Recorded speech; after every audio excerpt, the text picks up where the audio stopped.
I never expected a simple voice note to turn my whole world upside down.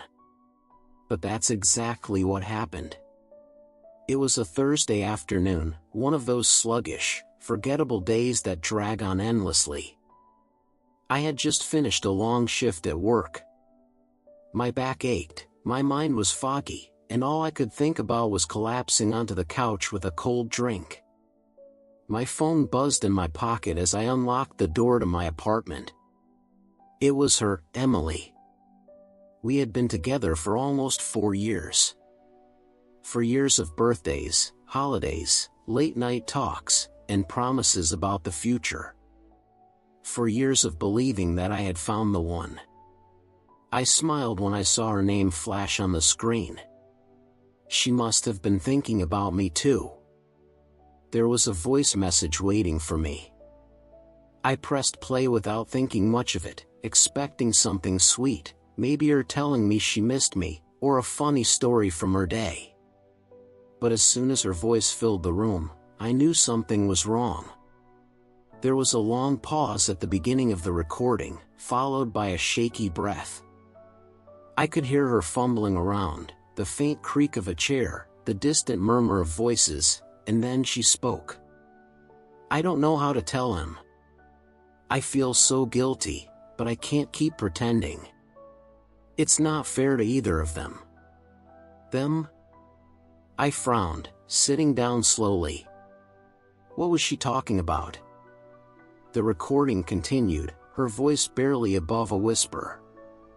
I love him. I really do. But it's different now. I didn't mean for it to happen. It just did. And now I don't know what to do. Every time I look at him, I feel like I'm lying to his face. A cold knot formed in my stomach. I replayed the message 3 times, hoping, praying, that I had misunderstood. But there it was, clear as day. She had said them. She was lying to my face. And worst of all, she hadn't meant for me to hear any of it. At first, I sat there frozen. Outside. My mind raced in 1,000 directions.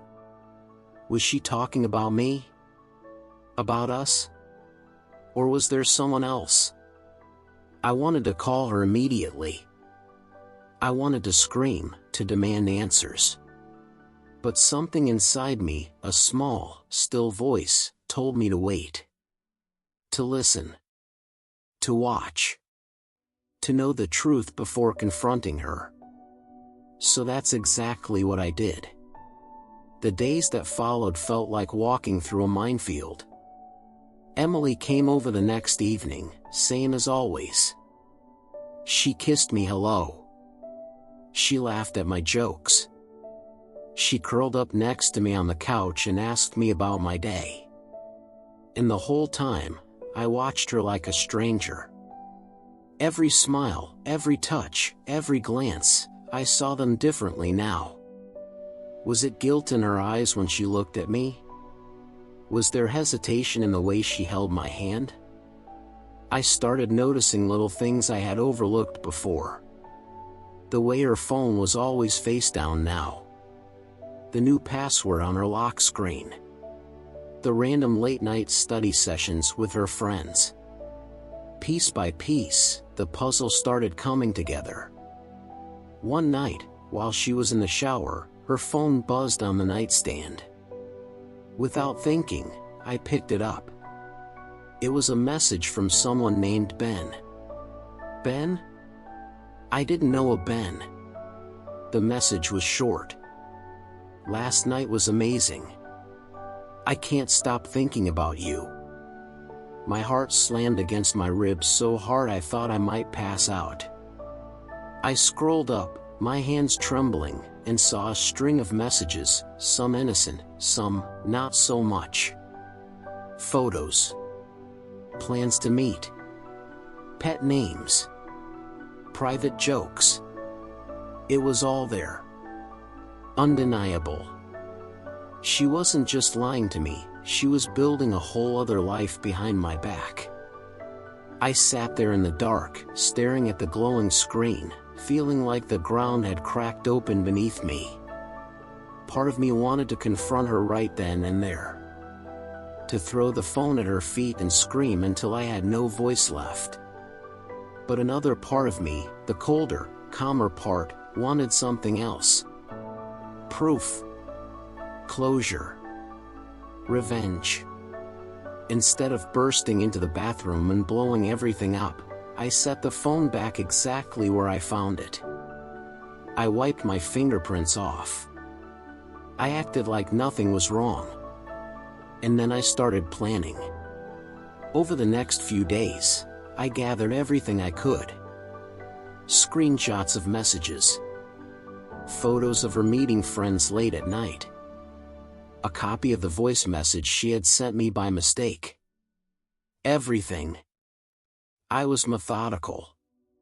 Careful. Patient. Because if she was going to betray me, I was going to make sure she never forgot the way it ended. The night of our 4th anniversary, she planned a romantic dinner at her apartment. She decorated the place with candles and roses. She wore the necklace I had given her the year before, the one she had sworn she never took off. It would have been perfect, if it wasn't all a lie. I sat across from her at the table, watching her beam at me, her eyes shining. And I smiled back. The calm before the storm. Halfway through dessert, I slid a small gift box across the table to her. She gasped, looking thrilled. "You didn't have to get me anything," she said, beaming. "Open it," I said quietly. She lifted the lid, and froze. Inside wasn't jewelry. Or a love letter. It was a USB drive. She looked up at me, confused. "What's this?" "Everything you've been hiding," I said softly. "Happy anniversary, Emily." Her face drained of color as she realized what was happening. She opened her mouth to speak, to lie, to cry, to deny, but I was already standing up. "I know about Ben," I said. "I know about the late nights, the lies, the voice note you didn't mean for me to hear. I know everything." She started to cry, reaching for me, but I stepped back. "Save it," I said. "I loved you. I trusted you. And you threw it away." Without another word, I turned and walked out the door. I didn't look back. Not once. The days that followed were brutal. There's no other way to put it. Losing someone you love, even when they hurt you, is like tearing out a part of yourself. I missed her laugh. Her touch. The plans we had made.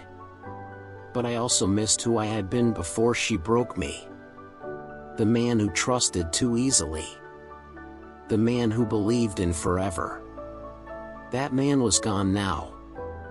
In his place was someone stronger. Someone wiser. Someone who would never ignore the red flags again. Emily tried reaching out after that night. Texts. Calls. Letters left at my door. Apologies. Excuses. Desperate promises to make it right. But I didn't answer. I didn't even listen. Because some mistakes can't be undone. Some betrayals can't be forgiven. And sometimes, the best revenge is simply moving on. Living well. And never letting them have a second chance to hurt you again. That voice note, the one she sent by mistake. It shattered my world. It ripped away the lies and showed me the truth I had been too blind to see. It broke my heart. But it also set me free. If you're listening to this and you've been betrayed. If you're standing in the wreckage, wondering how you'll ever move on. Know this. You will. And when you do, you'll look back and realize they didn't destroy you. They revealed you. They revealed the strength you didn't know you had, the fire burning inside you, the resilience that betrayal tried and failed to kill. So pick up the pieces, take a deep breath, and walk away. Not because you're weak, but because you're worth more than staying where you're not loved, not respected, not cherished. Because sometimes, a mistake, even a painful one, is exactly what we need to find the life we truly deserve.